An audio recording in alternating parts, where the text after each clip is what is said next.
Welcome everyone to the last lecture in this series of lectures on Georgian elections. So this particular lecture is meant to be a very short overview of the presidential election process or system in the United States of America.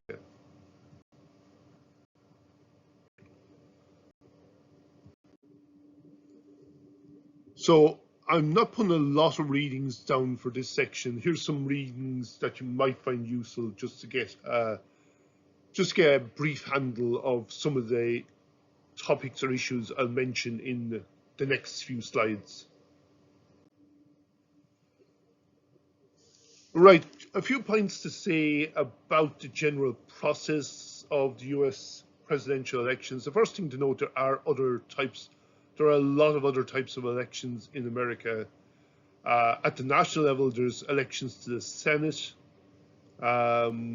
We discussed these when we talked about gerrymandering. Elections to the House of Representatives. So one thing to note is the constituencies that are used for the presidential election and for the Senate. The state boundaries are effectively the constituencies for those elections. For congressional elections to the House of Representatives, the biggish or bigger or very big states will have a number of constituencies within them. You might have some of the smaller states that are, again, just a single state constituency, like, say, Wyoming or Rhode Island and so on. There's also other elections that take place at the state level. Each state, as we said before, has its own Senate, its own House of Representatives. Each state has its own governor. So there's almost like a parallel process takes place at the state level that's quite similar. So there's a lot of elections taking place in the USA. Congressional elections take place every 2 years. Senate elections take place every 6 years. So there's a 6-year gap between if you're elected to the House of Representatives, you're only elected for a 2-year term, which is you're probably on a permanent campaign. If you're elected to the Senate, you're in there for a longer period of 6 years before you have to defend your seat again. But as I said, this particular session today is going to look specifically at the presidential election process. And it's a long process. Generally, if you're seriously thinking about running to be the next president of the USA, anyone who's serious about thinking about doing that has to be starting working on the potential campaign years in advance.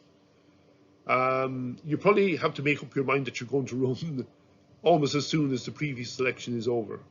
So there's a lot of work done on a potential campaign years in advance of any voting taking place during the election year. As it says there, you'll set up, a lot of potential candidates will set up what's called an exploratory committee.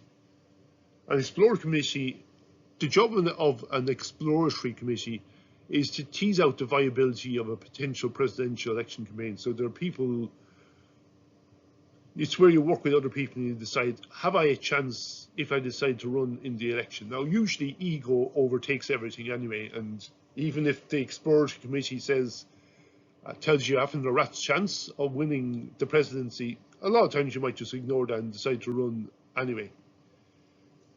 Now, presidential elections take place, as I'm sure we all know, every 4 years. The year before any voting takes place is usually the year where candidates officially declare their intention to run in the election and to contest the primary elections for their different parties. There's some exceptions to that rule, but by and large, most candidates will make their declarations usually in the spring, and no later than the spring of the year before, because they need to start building up momentum. They need to be hitting the ground running. One of the things that candidates will have to do is do fundraising. That's important because, as I'll explain later, if you're going to win a presidential election in the USA, you're going to be spending serious amounts of money. You'll start to put your campaign team together. You'll start hiring campaign staff. There will be debates taking place the year before any voting takes place. So debates start maybe around the summer of the year before the election. And these can be a way of whittling down the list of potential candidates. And you'll also start campaigning, mainly campaigning in what they call the early states, the states that hold their primary election votes the earliest. So Iowa and New Hampshire are traditionally the first two states to hold a primary election vote. So there's a lot of politicking taking place even before any voting takes place in the presidential election process. A lot of potential candidates may already be knocked out before any voting takes place. So they'll be looking at how they perform in the debate. They'll be looking at how they're performing in national opinion polls or in opinion polls in the early states. So in a lot of cases, this happened with Kamala Harris ahead of the 2020 election. In a lot of cases, some potential candidates may see the writing on the wall. They'll see, I've made no impression in the debates, or I've made a mistake in one of the debates, and that's kind of snookered my campaign. Or I'm looking at the opinion polls and I really don't see I have much of a chance here. So in a lot of cases, you'll see a lot of candidates will already be gone out of the race before any voting takes place. So when does the voting take place? The first voting takes place when the primary elections start. The primary elections are the elections used by the Republican Party and the Democratic Party to select their presidential election candidates. And these take place over a number of months. The first primaries take place usually in January or February of election year. And the first primaries are focused on what's called the early states. You have what's called then Super Tuesday, which in recent years has taken place around the start of March. Super Tuesday, where roughly about 13 or 14 states all vote on the same day. And then the primary election process continues on until the last primaries are held, usually around the start of June. Once the primary election's over, or once it's obvious who a political party's presidential election candidate is going to be, the party is then in a position to start gearing up for the last part, the main part of the election, the general election. So there's a lot of work to be done. I'll explain some of that later on in the slides. But up and between the end of the primaries and the party conventions in July or August, a presidential election candidate will have time to start working on getting their campaign up and running. They'll also have to decide, if they haven't already got one, they'll have to decide who their running mate should be. Party conventions then take place in July or August, and these are really, you have almost sort of like, once the primary elections are over, between that period and September, there is sort of a kind of a reduction in the intensity of campaigning in most normal presidential elections. It's almost like candidates are gathering a bit of oxygen before they head into the last major part of the election process, the general election. So the final campaign starts usually in September, and this is pretty intense. There's a lot of campaigning, a lot of campaign visits being made across a number of weeks, and this runs until the start of November. The presidential election then takes place always on the first Tuesday after the first Monday in November, so any date between the 2nd and the 8th of November.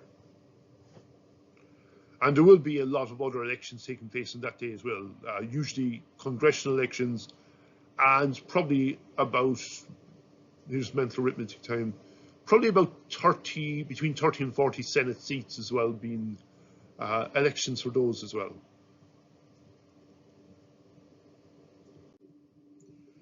So this is a nice little graphic here. It's actually used for primary school children in the USA. But this shows you in detail, if you can see it. You'll probably see it better on the slides on the PDF.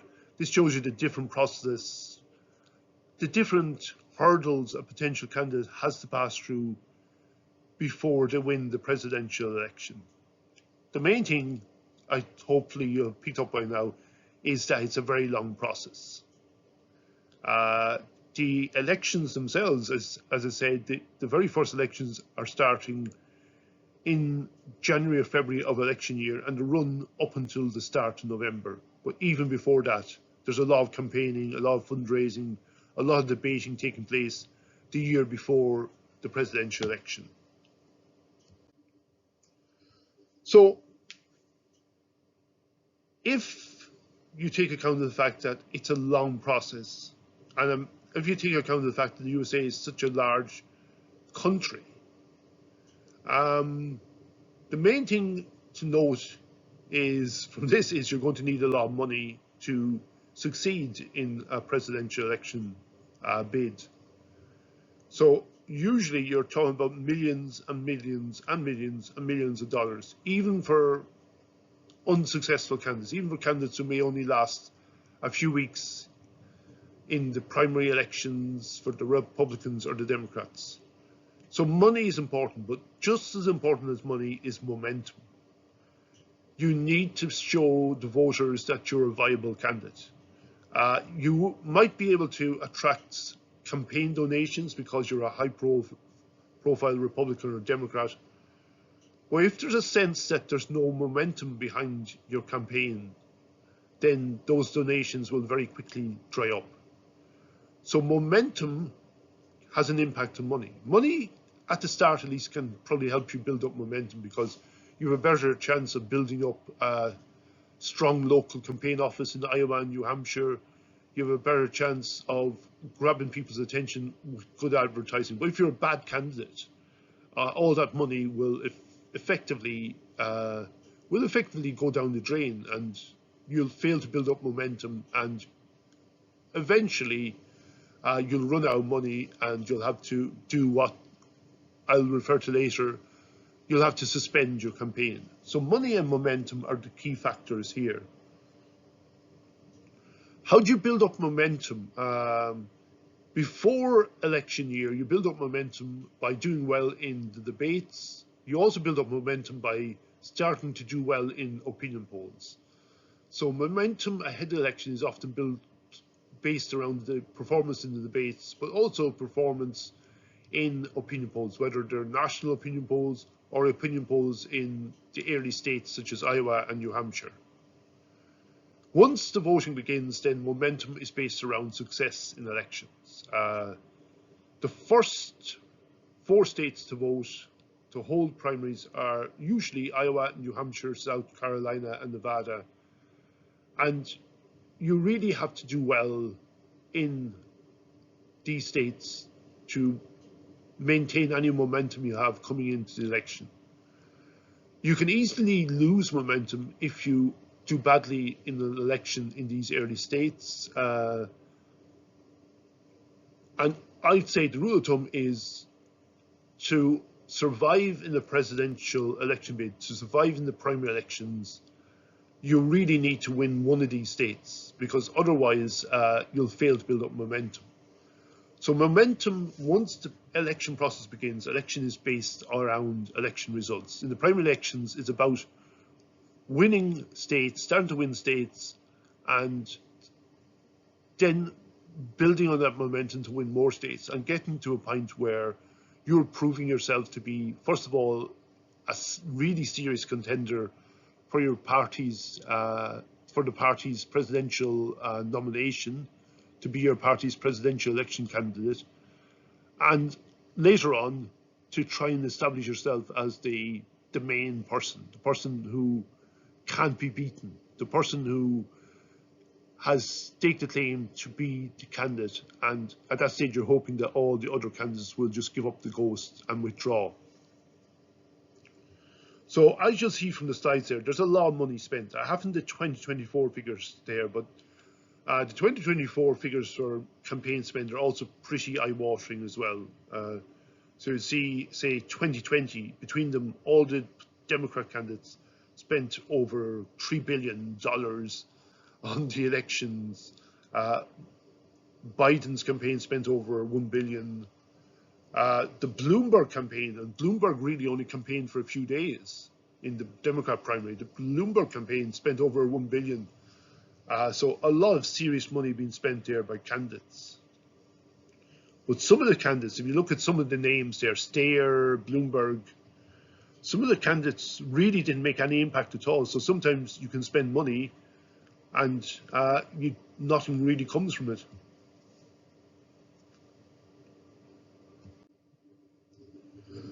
So primary elections, I talked about candidate selection in Ireland. Candidate selection, the official candidate selection in Ireland usually takes place at a selection convention held on a night, usually in a hotel in the constituency, and roughly about a couple of hundred party members and party delegates sit down and they vote on that night. The primary elections are the process by which political parties in the USA select their candidates, not just for presidential elections, but they also have primaries for Senate elections, congressional elections, and also other types of elections as well. Now, for the presidential election, the primary election process runs across a number of months. The primary elections are held at the state level. Primary elections are held for individual states at different times between, say, January or February at the start of the process and the start of June at the end of the process. Traditionally, 4 states hold their primaries first. Traditionally, it's usually the first 2 states to vote are Iowa and New Hampshire, and then South Carolina and Nevada, and the next 2 states to vote after that. So these are the early states. They're generally states that are seen to represent different parts of the USA. So Iowa, more agricultural, probably more socially conservative. New Hampshire, more urban. Iowa is in the Midwest. New Hampshire's in the Northeast. New Hampshire more urban. South Carolina is in the deep South and has a much higher percentage of African American voters. And Nevada is in the West and has a much higher percentage of Latina or Latino voters.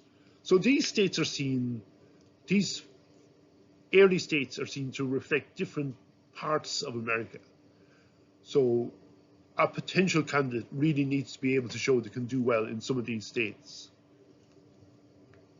After the early states, then the next big event is Super Tuesday. And on Super Tuesday, roughly about 13 or 14 states hold their primary elections all on the same day. And this includes some very large states such as Texas and California. So if you're a potential candidate, you want to be doing well in the early states, building up momentum coming into Super Tuesday, and then hopefully winning a number of states on Super Tuesday to build up your momentum and to try and establish yourself as potentially the front runner to win your party's nomination. If you can come out of Super Tuesday ahead on delegates, then you're in a really good position to push for the party nomination. The main thing to note, I should say, is that in these primary elections, you're contesting to win delegates. So the Iowa caucuses will have a certain number of delegates, and they'll be split up between candidates depending on how well they do in Iowa. The same thing in New Hampshire, Nevada, and South Carolina. So you are contesting ultimately to win delegates who will vote for you at the convention. Now, this is really, I'll be honest, the delegates really only become important if it's a contested convention. And we haven't had contested conventions for a long time in the USA. We could have had one with the Democrats in 2024 after Joe Biden withdrew, but ultimately that didn't happen. So in most cases, the delegates, when it comes to the convention, they're just there to go through the motions, because usually in the case of the Republicans, usually by March or April, they'll know who their candidate's going to be. Democrats usually will have a good idea who their candidate's going to be by June. But the main thing to remember is ultimately you're contesting these states, it's important to win the state. That's good for building up momentum. But the number of delegates you win from a state is probably more important in the long run. So just to boil it into, if you're on Super Tuesday, it's better to finish second in California in terms of delegate numbers than it is to win in, say, a state like Alabama, for instance, because you'll just win more delegates in California.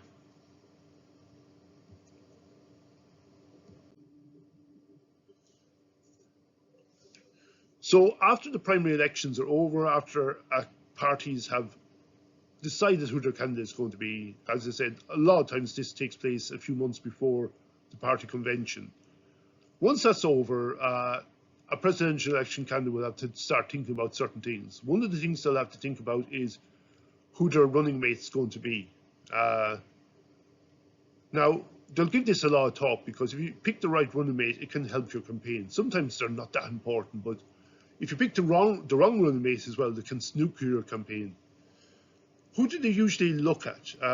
They usually will pick someone who's got political experience. So it's usually going to be a senator or the governor of a state, or potentially a member of the House of Congress, or one of the other primary election candidates.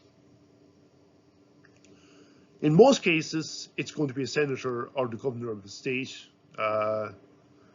Being the governor of a state has its advantages, because that person has proven they can run a state. They have experience running things, whereas you don't get that same level of experience if you're a senator or a member of the House of Congress. So a number of governors have been running mates in previous election campaigns.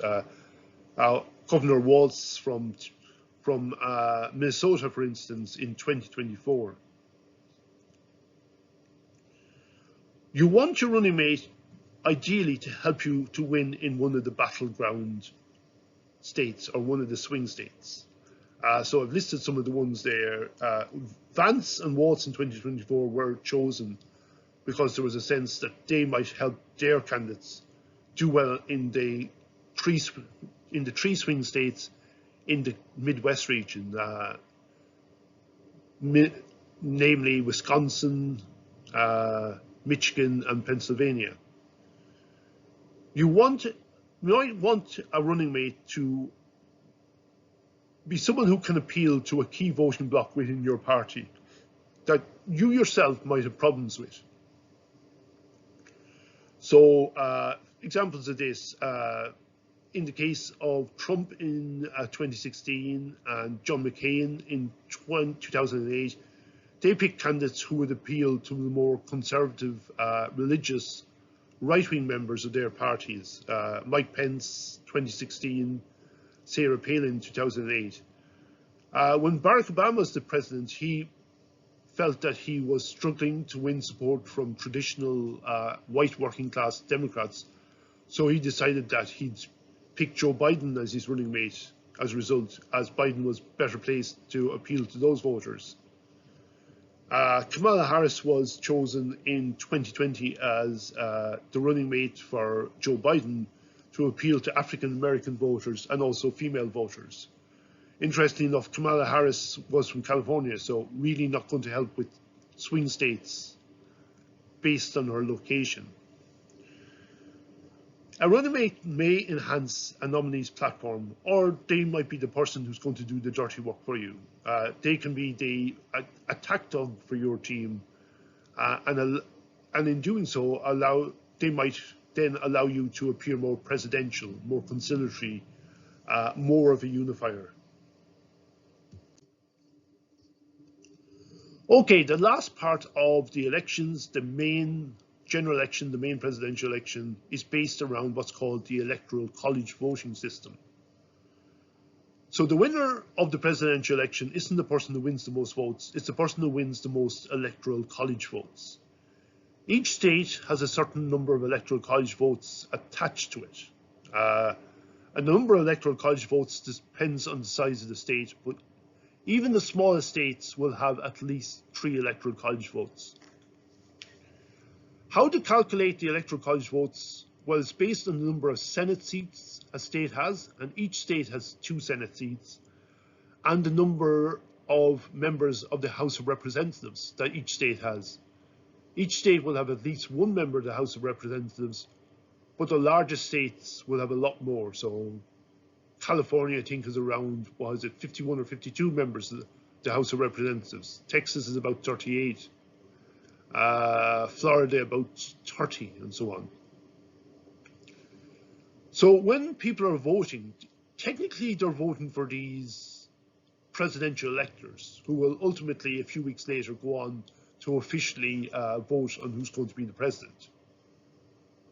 Usually this takes place in December, and then the results are ratified at the start of January in the houses, in the Senate and the House of Representatives. So yeah, the main point to note is when you're going to vote, when voting takes place, whoever wins a state wins that state's electoral college votes or presidential electors. And it's a winner takes all system by and large. You win the state, you take all those electoral college votes. It doesn't matter if you win the state by a small margin or by a large margin. So it's a classic, going way back to our very first lecture, it's a classic first past the post electoral system. You're probably not going to be surprised by this, but there's been 5 occasions in the past, 3 of which occurred in the 1800s, but 2 of which have occurred in my living memory at least. There have been 2 occasions in the 2000s where the candidate who won the most votes did not become president because another candidate won more electoral college votes than they did. So this happened most recently in 2016, where Hillary Clinton won the popular vote by roughly about 2 million votes, but Donald Trump won more electoral college votes. As I said already, whoever wins the most votes in a state will win all that state's electoral college votes. So it's a winner takes all system, classic winner takes all system. There is a slight exception to this rule, and that slight exception relates to the states of Maine and Nebraska. Now, this classic first past the post electoral rules does help to maintain a 2-party electoral system, because ultimately there's really going to be only 2 parties who are going to be strong enough to be in a position to win enough votes to be in contention to win in different states. Third-party candidates or other candidates really struggle in this electoral system, even if they're doing pretty well. In the 1992 election, for instance, an independent called Ross Perot won 18% of all the votes cast in that election, but he wasn't able to win any electoral college votes. He didn't win any of the states and didn't really come very close to winning any of the states. Maine and Nebraska are slightly different in that they split up their electoral college votes. So I'll just go through Nebraska. Maine's the same idea. You can see the details in the slides. So there's 5 electoral college votes in Nebraska. They award 2 electoral college votes to whoever wins the overall vote in the state. And the other 3 electoral college votes goes to the candidate who wins the most votes in the 3 constituencies for the House of Representatives, the 3 congressional districts. So you'll see there, you've got 3 districts there. District 3, the purple one, is very Republican. District 1, the grey district, is pretty Republican. And then District 2, Nebraska District 2, is a swing district. So this is focused around the city of Omaha. And Omaha is quite a Democrat city. So in the last few elections, the last 2 elections, the Democrats have actually won Nebraska District 2. So Nebraska's 5 electoral college votes went 4 Republican, 1 Democrat. And there's the opposite effect in Maine. 4 electoral college votes, 2-2 who wins the state. 1-2 wins in District 1, which is a very urbanized district and is more likely to go to the Democrats. Democrats will usually win Maine. But in the last 3 elections, Trump has won Maine District 2, which is a more rural congressional district.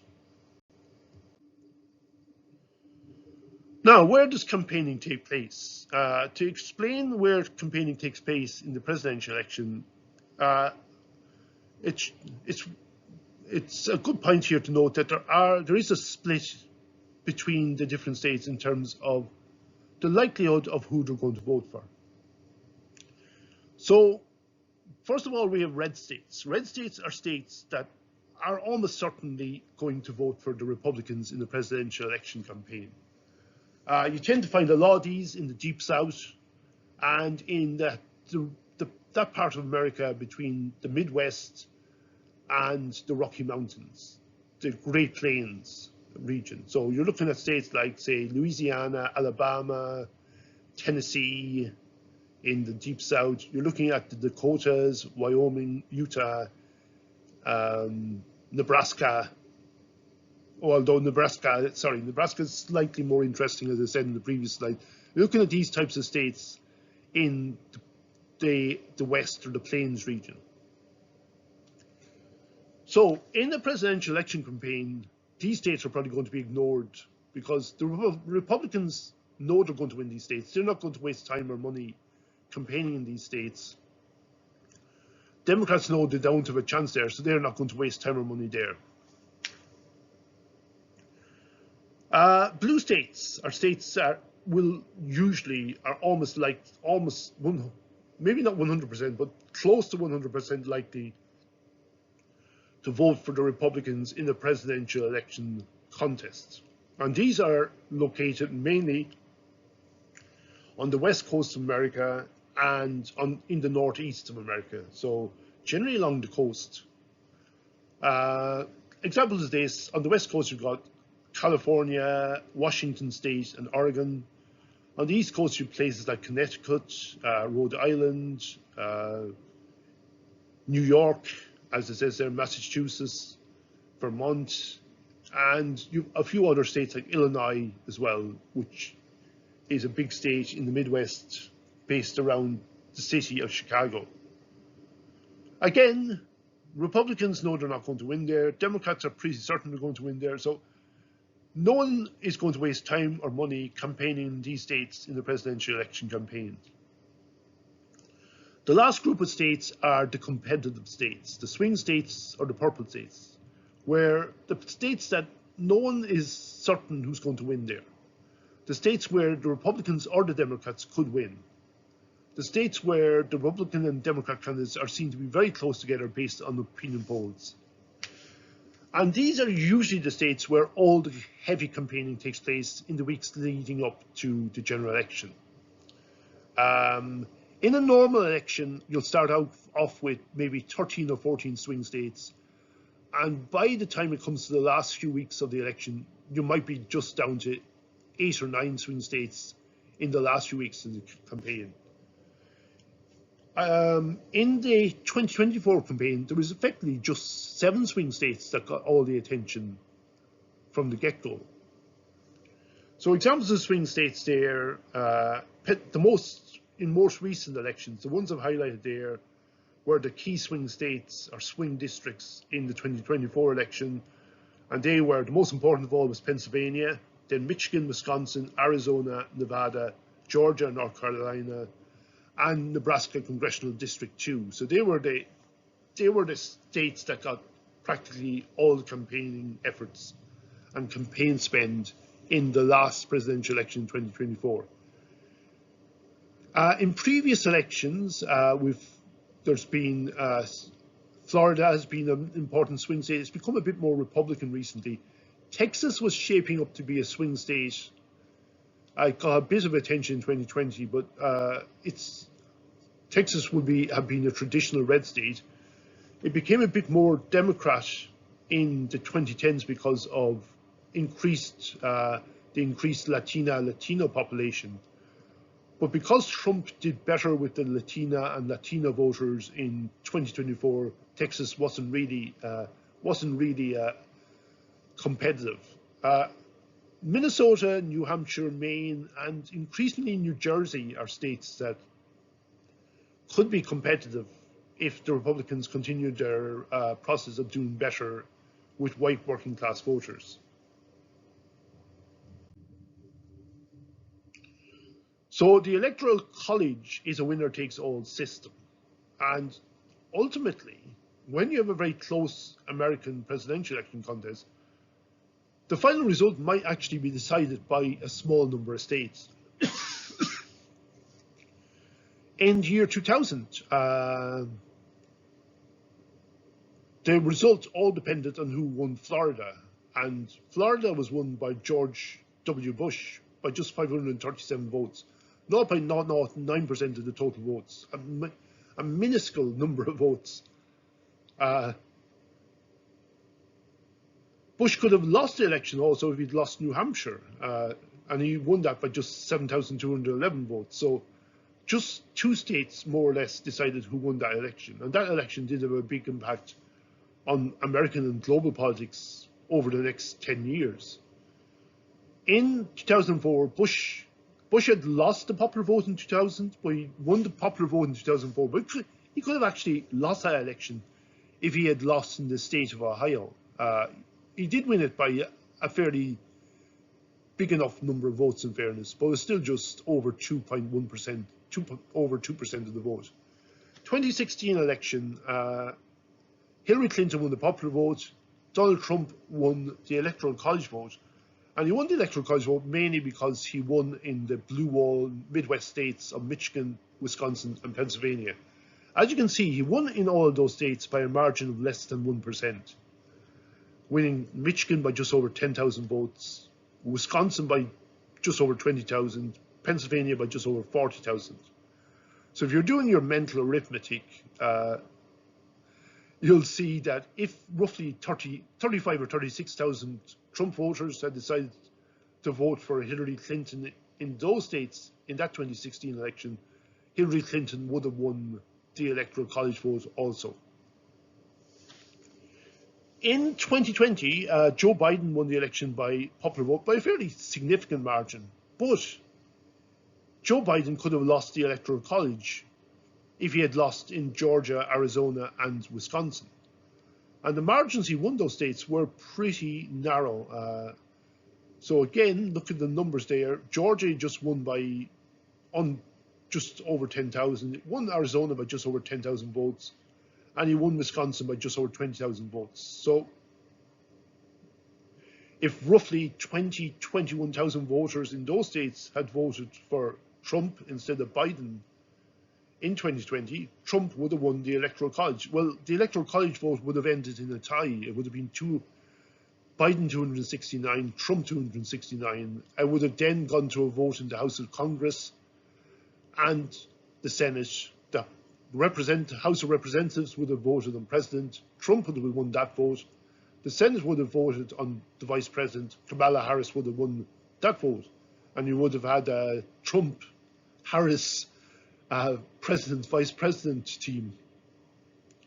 2024 election, to be honest, wasn't as close as 2016 or 2020, at least in the Electoral College. But there were a number of states that Trump won by fairly small margins. And if some of those states had changed hands, Kamala Harris might have been able to pull off an Electoral College vote win. You can see those states there, the really close states in that election. So we're talking about here probably maybe 100,000 votes changing hands across some of these states.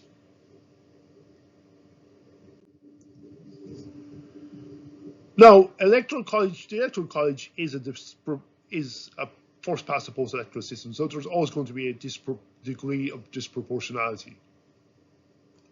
So the winning candidate always seems to get a bonus or a bounce in terms of the number of Electoral College votes to win. So in 2024, the last election, Donald Trump won just under half the votes, 49.8% of the popular vote, but he won 58% of the Electoral College votes. So he got a bounce of about just over 8%. Biden in 2020 got a bounce of about just over 5.5%. Trump got a bounce of just under 11% in 2016. Now, this isn't normal. It's not a case of, oh, that looks a bit dodgy. This is what you get in first past the post electoral system. And the amount of bounce that Trump and Biden got in their elections is relatively small if you look at earlier elections. Obama, the two Obama elections, he got a bounce of just over 11% 2012. He got a bigger bounce of about 14, 15% in 2008. The two Bush elections were close elections. Bush really didn't get that much of a bounce in the Electoral College. 2.5% in 2000, and again 2.5% in 2004. By contrast, Clinton got a major bounce in the elections he contested in the 1990s. He got a bounce of 25.8% in 1992, and he got a bounce of well over 20% in the 1996 election as well.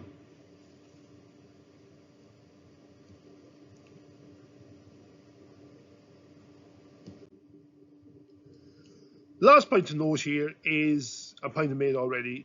Swing states tend to shape campaign spend and campaign intensity.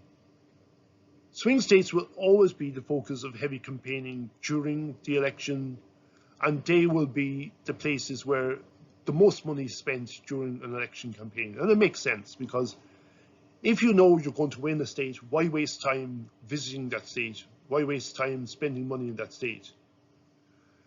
You'll just do a minimum spend, more so to try and help candidates who might be contesting in the Senate election or the congressional election. But most of the presidential election campaign spend is spent in the swing states. And almost all the campaign activities will take place in these swing states. You might see a candidate maybe veering out occasionally into a state that might see, like somewhere like New Hampshire, that the thing might be slightly competitive. But practically in the last few weeks and months of the most recent election campaign in 2024, everything was happening in 7 states. And those 7 states were, of course, Michigan, Wisconsin, and Pennsylvania in the Midwest. In the South or the Southeast, you had North Carolina and Georgia. In the West, you had Arizona and Nevada, and you also had Nebraska Congressional District 2 as well. So that's a very quick run through of the American presidential election process. There's a lot more. It's very different, a very different electoral system to Ireland's, and the type of electoral system it has, I would suggest, does very much shape the type of politics you see in America. So definitely interesting. I've given a very quick run through of it today for this particular session, but next year, all going well, next year all going well, those of you carrying into 3rd year geography, you have a chance to actually get into more grips with this system in the 3rd year electoral geography module, GY227. Okay, thanks everyone.